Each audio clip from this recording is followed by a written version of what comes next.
Mostly man don't even think about the hormones. उनका सोचना है कि ये सिर्फ एक वुमेन इशू है, राइट? पर सच्चाई ये है कि आपके हॉर्मोन्स, चाहे आप मेल हो चाहे आप फीमेल हो, डिसाइड करते हैं कि आप कितना एनर्जेटिक फील कर रहे हैं, आप कितना स्ट्रांग फील कर रहे हैं, इवन कि आपकी नींद कितनी अच्छी है, ये भी आपके हार्मोन डिसाइड करते हैं।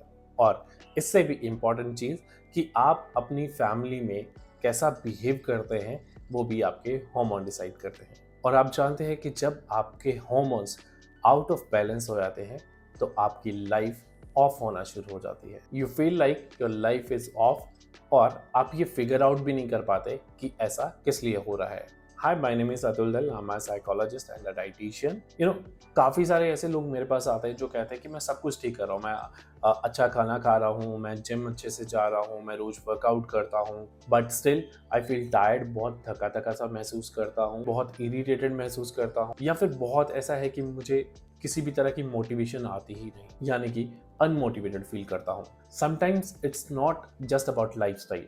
आप ये समझने की कोशिश करिए कि ये वार्निंग साइंस है, आपके हॉर्मोन्स जो हैं वो धीरे धीरे आउट ऑफ बैलेंस हो रहे हैं। चलिए मैं आपको एक बहुत कॉमन सा एग्जांपल देता हूँ कि कोई मेल है जो 9 to 10 आवर्स की जॉब करता है, पूरा दिन सिटिंग जॉब है, लैपटॉप पे बैठा रहता है, घर आता है और उसके बाद वो स्क्रोलिंग शुरू कर देता है फ़ोन की, रेडी टू ईट मील्स के ऊपर डिपेंड हो जाता है, जैसे कि फटाफट से कुक किया और खा लिया, जिनको हम क्विक मील्स बोलते हैं। अब धीरे धीरे क्या होना शुरू होता है कि नींद डिस्टर्ब हो जाती है, उसकी एनर्जी डाउन होना शुरू हो जाती है, और इवन कि वो बहुत इरिटेशंस में रहना शुरू हो जाता है। अब क्या होता है कि धीरे धीरे उसकी बॉडी की एनर्जी जो है वो स्लिप डाउन होना शुरू हो जाती है, बहुत ही इरिटेटेड फील करना शुरू कर देता है, मेटाबॉलिज्म स्लो हो जाता है, बेली फैट्स बढ़ जाता है, वेट गेन होना शुरू हो जाता है, और बहुत ज़्यादा मूड स्विंग्स होना शुरू हो जाते हैं बिना किसी रीज़न के।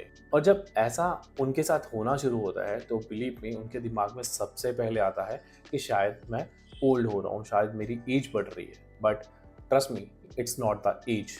These are the classic science of hormone imbalance. चलिए मैं आपको 4 ऐसे हार्मोन्स के बारे में बताता हूँ जिसको मेल्स को खास करके बहुत ही ज़रूरत है नज़र रखने की।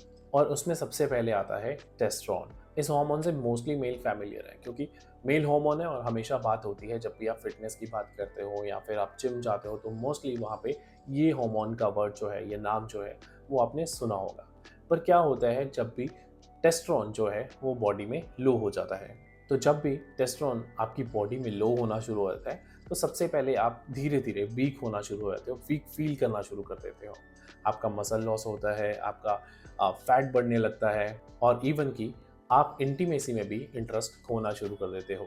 नेक्स्ट हार्मोन है कॉर्टिसोल। कॉर्टिसोल को एक स्ट्रेस हार्मोन भी बोला जाता है, और जब भी कॉर्टिसोल बॉडी में इम्बैलेंस होता है, हाई हो जाता है, तो आप सबसे पहले एंशियस होना शुरू हो जाते हो। आपको बार बार गुस्सा आता है, आप सही ढंग से सो नहीं पाते, और इवन कि आपको जंक फूड की क्रेविंग्स भी होना शुरू हो जाती हैं। कॉर्टिसोल के बाद आता है इंसुलिन। आई होप आप सब ने ये नाम सुना होगा।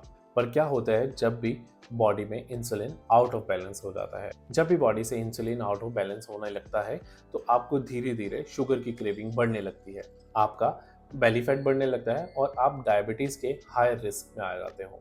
फोर्थ हार्मोन है दोस्तों इसके बाद थायराइड। और जब भी थायराइड हार्मोन आपका स्लो होता है तो आपका वेट गेन होना शुरू हो जाता है, आपको ब्रेन फोग होना शुरू हो जाएगा, बहुत टायर्डनेस रहेगी, और इवन कि आपका हेयर फॉल भी शुरू हो सकता है। अब ज़रा सोचिए कि बहुत सारे ऐसे लोग हैं जो ये कहते हैं कि मैं हमेशा थका थका सा महसूस करता हूँ, मैं जिम भी जाता हूँ लेकिन कोई रिजल्ट नहीं मिलते, इवन कि मैं अच्छा खाना खाता हूँ तब भी मेरा वेट गेन हो रहा है। और बहुत लोगों का कहना ये भी होता है कि हम अपना इंटरेस्ट खो चुके हैं, लाइक जो चीज़ उनको करना बहुत पसंद थी अब वो धीरे धीरे नहीं करते हैं, या फिर कहते होंगे कि उन्होंने वो इंटरेस्ट खो दिया है, या फिर वो हॉबीज़ छोड़ दी हैं जिनको वो हमेशा करना पसंद करते थे। So believe me, these are not just excuses, these are warning signs that you are hormonally imbalanced.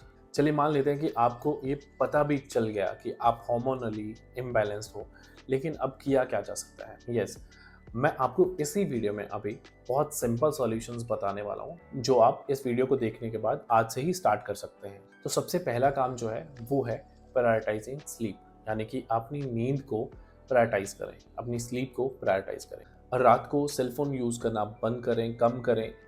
जो लेट नाइट स्क्रॉलिंग फ़ोन पे होती है, धीरे धीरे उसको कम करें।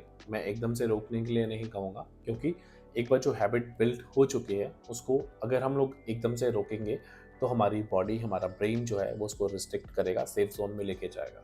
तो धीरे धीरे धीरे कम करें। सब लोग बोलते हैं ईट राइट फूड, मैं कहता हूँ ईट रियल फूड। अपने खाने में nuts, veggies, fruits, seeds, fish, ये सब ऐड करें और रियल फूड खाएं, पैकेज्ड फूड को कम कर दें।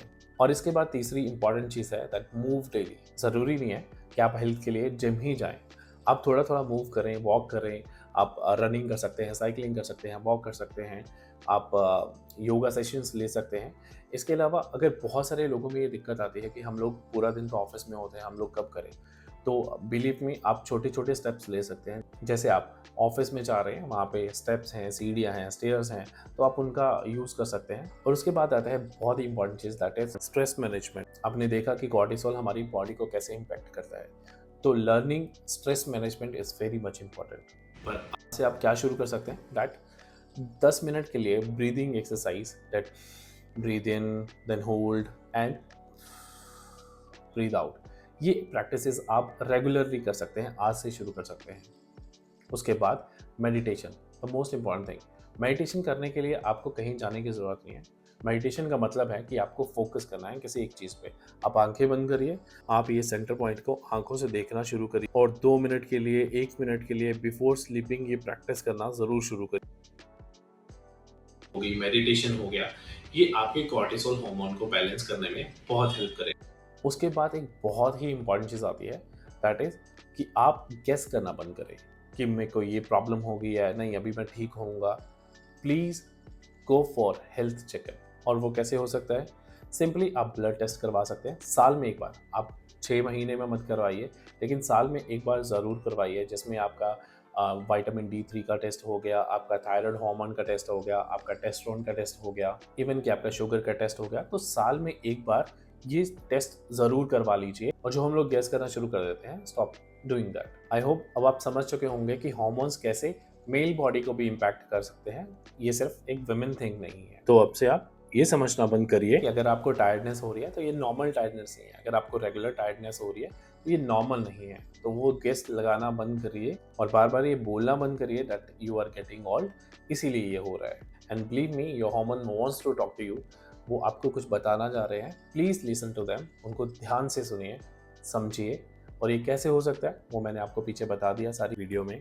And believe me, take a small step today and you will see the big difference in your mood, energy and health. If this video helped you, please do subscribe my channel. आपको लगता है ये video कहीं ना कहीं informative थी तो मेरे चैनल को सब्सक्राइब करिए और इस वीडियो को ज़्यादा से ज़्यादा शेयर करिए, सो दैट कि लोग जान सकें कि मेंस पे हार्मोन इम्बैलेंस का कितना बड़ा असर पड़ता है। चलिए मिलते हैं अगली वीडियो में, हम बात करते रहेंगे इंटरेस्टिंग टॉपिक पे। तब तक के लिए नमस्कार।